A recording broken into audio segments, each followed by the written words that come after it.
Hey everyone! Welcome back. I am back today with more of the Promised Neverland. You guys, I'm so excited and I can't wait. If you're joining me early today, you know what it means. It means you are one of my awesome patrons. Thank you so much, and as always, I'm sending you those big old hugs right through that screen. And if not, still thank you for joining me today. I'm glad you're here. I do hope you'll consider supporting me that way. The link to my Patreon is going to be in the description down below. Also, just to point out, if you're watching on YouTube, the reaction highlights link will also be in the description down below. Go watch those highlights, come back here, and listen to me talk about what I thought of the episode. So speaking of what I thought of the episode, not this episode because I haven't seen it, but the previous one.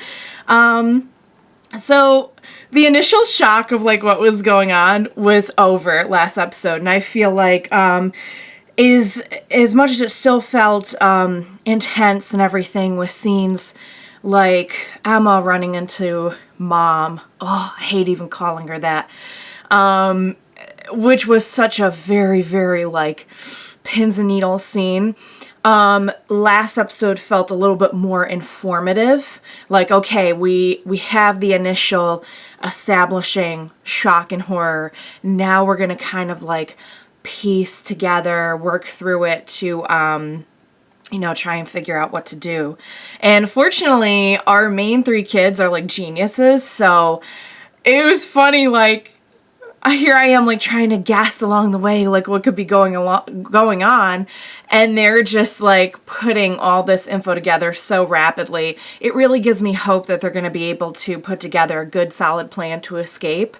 They worked out a few things regarding the age when it comes to harvesting. Oh, I just hate even talking about it.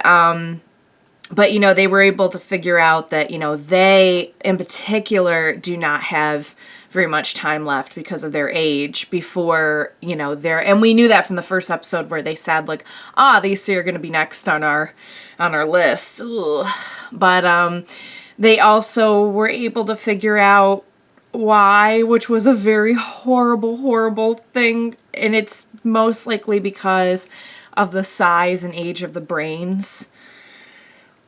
I can do this. I'm good, guys. I'm good. But yeah, that's most likely the targeted area of the body that the harvesters are going after. We also got Ray in on the action last episode, which he had kind of been like, he knew something was going on, so I'm glad they let him in on it, but we kind of found out the reason that Norman didn't want to let him in on it right away was because Ray, of the three of them, has the most like very cut and dry, kind of like down to business, no nonsense, no fluff kind of attitude about things.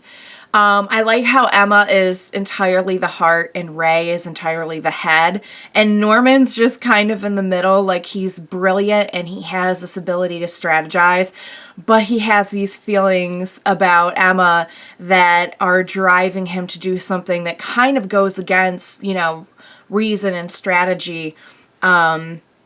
So, speaking of which, it's going to be even harder to pull this off now because we were sadly down to 37 kids to get out. They brought in another one, and they brought in another adult. So, I was kind of worried when Norman was like, nah, we're good. Mom doesn't suspect a thing. And I'm like, Mom definitely suspects something. And of course she did, because she brought in another adult to keep tabs on them better.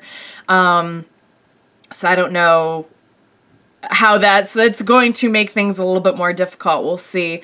I also had a couple things I wanted to point out. Where are they getting the kids from? Because, we saw like this kid just like show up. They're like, oh, hey, this is your new sibling or whatever. And it just begs the question, like, is there some kind of horrifying like breeding facility or like lab somewhere I'm sure we'll figure out more about that as the show goes on. Also, something really cool that was pointed out to me by a couple of different folks who watch along with me. Yay, thank you. Someone had kind of like posed the question, this kind of feels like it's set in the 40s, but some of the tech would kind of go against that theory. I found out from somebody else who also watches with me that the numbers of the episodes, I thought they were the serial numbers of the different kids. They're actually dates because they're on such a timetable with trying to make this all happen that the dates are incredibly important. And time in general, I've noticed, is very, very important on this show. There's a lot of like clocks everywhere. You know, we know the mom kind of has like her watch that has something to do with how she's tracking the kids. And the episode titles are dates. So I managed to figure out from that they all end in 45. So this must be set in like 1945, I'm guessing, unless it's like another century's 45, but I don't know. The fact that it seems 40s-ish combined with that would tell me it's supposed to be in the 40s. Obviously the technology would be kind of an issue there, but then again, so would the like demon monster thing. So maybe it's just kind of like an altered version of history as we know it. Again, that's something they may kind of get into, or they may not. I don't know. But either way, I thought it was a cool little fun fact I'd point out. So you guys, as crushing as it can be, I am thoroughly enjoying the show and I cannot wait to see more. What do you say we get started on the next episode of The Promised Neverland? Let's go.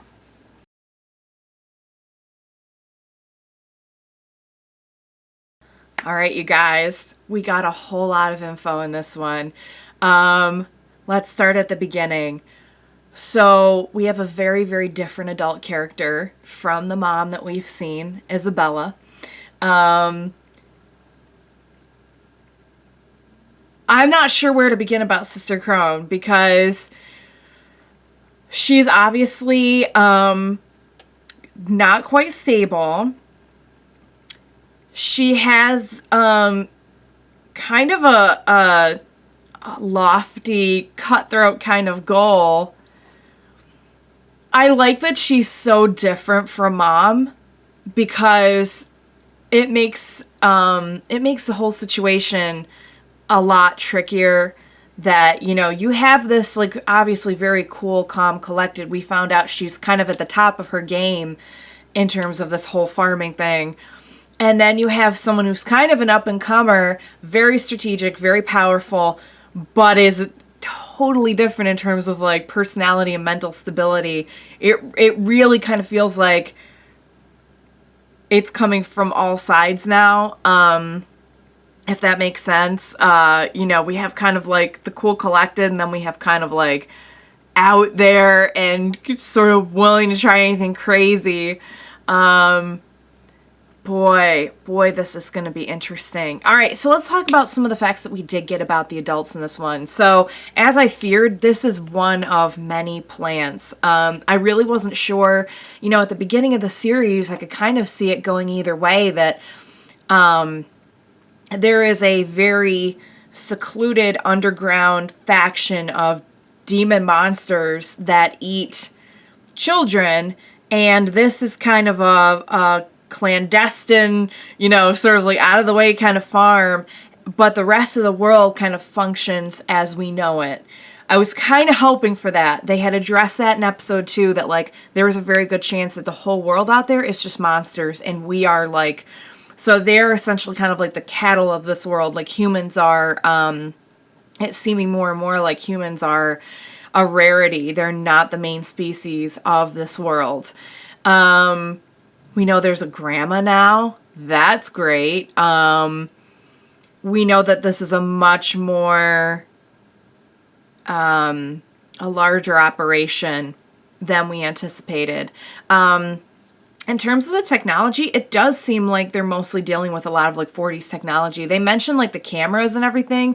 I wasn't aware that they had like security cameras back in the 40s, but I guess, you know, I mean, they were mentioning the radio waves and everything, which, you know, it would make sense for 40s level technology.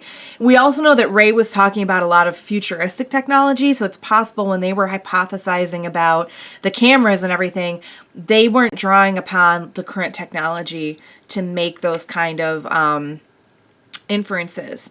So that's also possible. But man, Ray's like really smart. He's like, oh yeah, that should be developed around 2015. I'm like, so first of all, he's mad smart. Second of all, are these demon monsters from the future maybe? I don't know. I'm probably reaching with that. We really don't know a lot about them yet. We did learn in this one, there's something called, I think they refer to it as a Tefari.